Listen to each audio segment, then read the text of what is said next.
This is such a famous story. When did you first hear of this? Two of the most famous women in history and the synergy of their lives, their parallel lives. Yeah, so it's in our childhoods. I'm British, English, as you can probably No. tell. So, yeah, so it's a big part of our upbringing. I guess that I first came across them in detail when I was directing Shakespeare plays in my career. So when I first started to work at the Royal Shakespeare Company, that caused me to delve a bit more deeply into British history. And I first started to really think hard about these two women.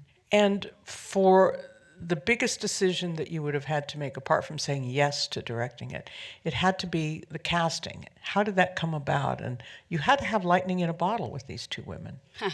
Yeah, they're extraordinary, aren't they? I mean, I'm so lucky to have them both. And one of the things that brought me onto the project is that it was offered to me with Saoirse attached to it. So Saoirse Ronan was 23 when she shot the film you've just seen. She signed on to play Mary, Queen of Scots when she was 18 years old. And she kept the faith with wanting to portray that queen for lots of very deep, quite personal reasons, actually, that over the course of those 5-6 years that she waited to play that part, matured within her as she matured as an actor in front of our eyes, you know, on cinema screens. So it was Saoirse and a desire to work with her that drew me to it. Lady Bird wasn't out at that point, but I'd seen her since she was a little girl and that extraordinary performance in Brooklyn. And we got together with the producers and they said, who do you want to play Elizabeth I? It was a bit of a longer journey because the version of the story I had originally did not have Elizabeth in it. So we got Beau Willimon to write as a new screenplay. And the producers said, who did I want to play Elizabeth I? And I said, Margot Robbie. And they said, okay, well, good luck. Go and see if you can persuade her. So I flew out to Los Angeles, which is a town really I'm only just beginning to get to know, because theatre is my background. This is my first movie, first anything on screen. And sat down with Margot. And she was about 45 minutes from going on her honeymoon. The last thing she said to me was, I've really got to go and pack, but this has been great. and we sat together and spoke about the role, and initially she said no. Why was that? Because, like many great actors, as well as searing talent, she has extraordinary humility. And she was very aware that this is a role, as you alluded to initially, that has been played by many great women on film, particularly before. So Cate Blanchett is her hero. She knew that Judi Dench, whom I've worked with, had played it. Helen Mirren, whom I've worked with, had played it. Harriet Walter, whom I've worked with a lot of Elizabeths over the years. And, you know, I think, as I said to her, that gives me a kind of an ability to spot an Elizabeth. And so I got back home to London and, a bit like in the movie, wrote her this passionate letter that said, here's why I think you should do this. And here's how, as someone who spent their career up until this point working with actors in great detail, I can get you ready and prepare you for that part. And thank goodness she said yes. And this is, as you say, it's a role that's been, both of these are roles that have been played before. Sarah Bernhardt played Queen Elizabeth at one point. So Catherine Hepburn played Mary on film as well. There's an extraordinary cinematic tradition of it. In fact, the first special effect ever committed to film is a little silent movie of the execution of Mary, Queen of Scots. So it's something that's always fascinated cinema. I mean, I guess we feel like maybe we've not seen Mary's story as that being the powering narrative for quite a long time. The production design was interesting because it was very realistic. It was shot, and you can talk about some of the locations, but it also had this great stylized sense to it, from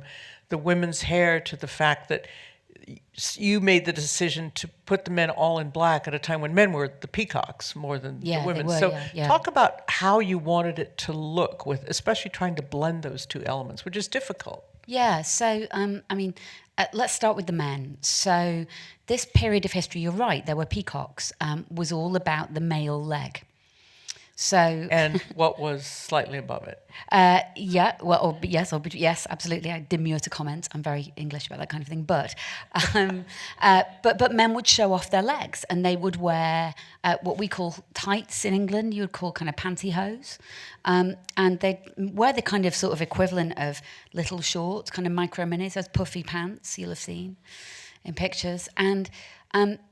Alex Byrne, who also designed the costumes for Elizabeth and Elizabeth Golden Age, for which she was recognised by the Academy, was very aware that, and I don't know if there are actors in the room, I don't know how to put this politely, because this may sound cruel and savage, but not all men's legs can take a tight or take a pantyhose. It's actually quite exposing. It's a good lesson for them to learn after all that we put up absolutely. Listen, I'm not sure mine can, so let's just be clear, this is not a gender-specific thing. But and actually, that can make them incredibly self-conscious. And what we wanted to do was to give them a kind of confidence and virility, and also to, in Alex's vision for it, put them in a kind of fabric and clothes that actually would take on kind of patina and texture. So you'll see that as the hem of Saoirse's dress takes in water or dirt, in a poetic sense, that pattern that's created grows from a pattern in the dirt or in the water. So you get this sense that actually this essentially French queen, because she's been raised in France, is becoming part of Scotland and beginning to understand her country in a poetic way. And all of Saoirse's costumes in the movie, as the men's costumes, are made of denim, which doesn't necessarily read on screen, I think. But that allowed Alex to do two things, one of which is that she could make absolutely everything. So every costume that you see on that screen, she has designed and made, because it's a cheap fabric, and it gave her the ability to work in it.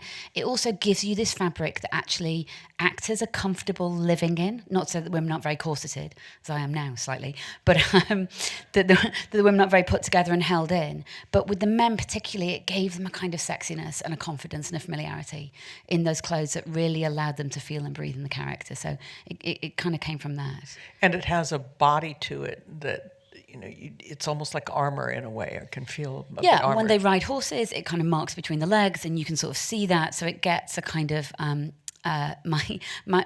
granny in the north of England was always obsessed with cowboy movies, and it's got that slight quality to it, I think, because they did so much horse riding. How did they deal with each other on set? Did you want to keep them apart, or did you want them to, when they were together, to be their characters and not themselves? So we rehearsed for 2 weeks, which was incredibly helpful.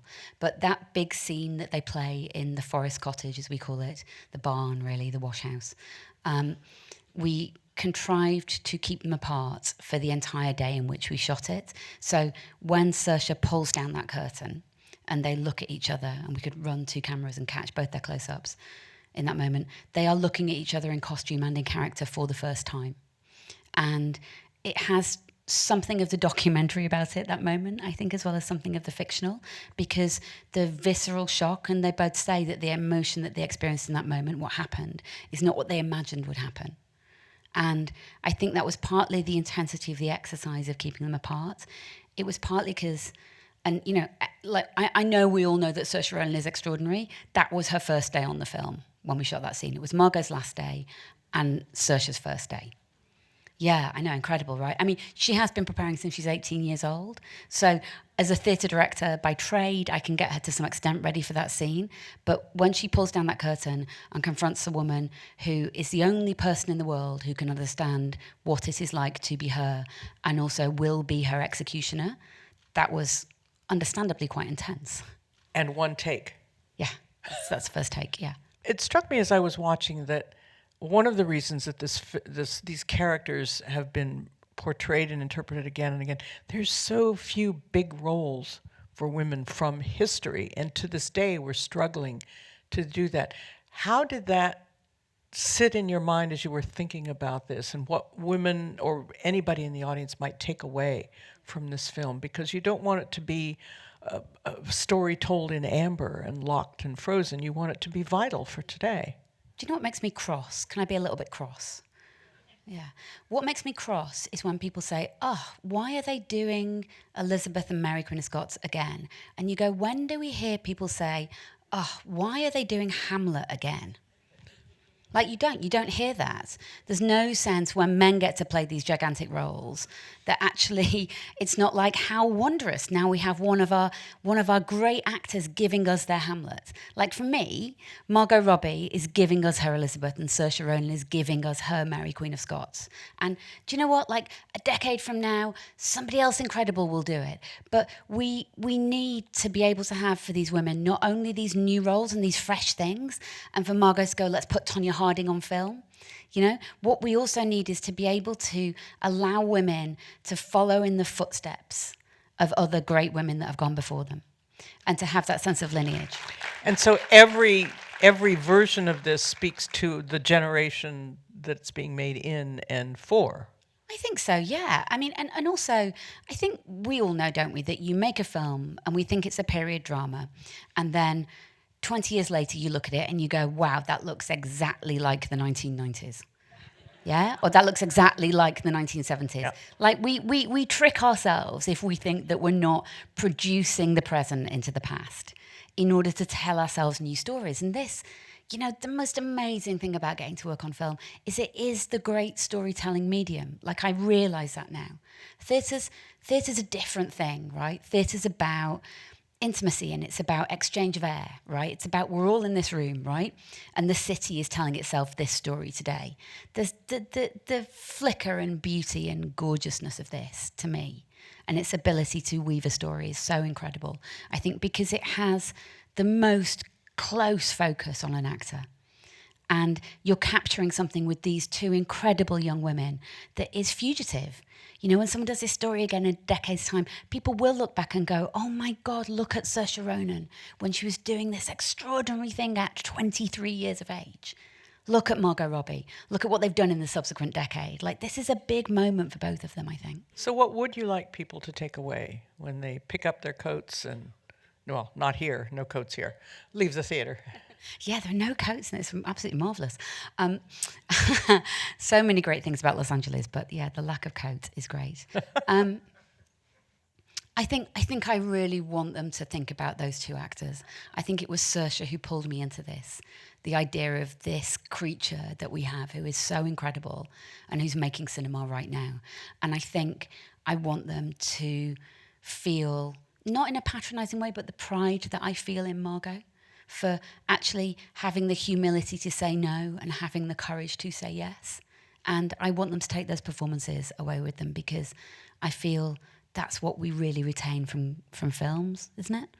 We take the actors away. You remember Rosalind Russell and Katharine Hepburn? I do. Please thank Josie Rourke.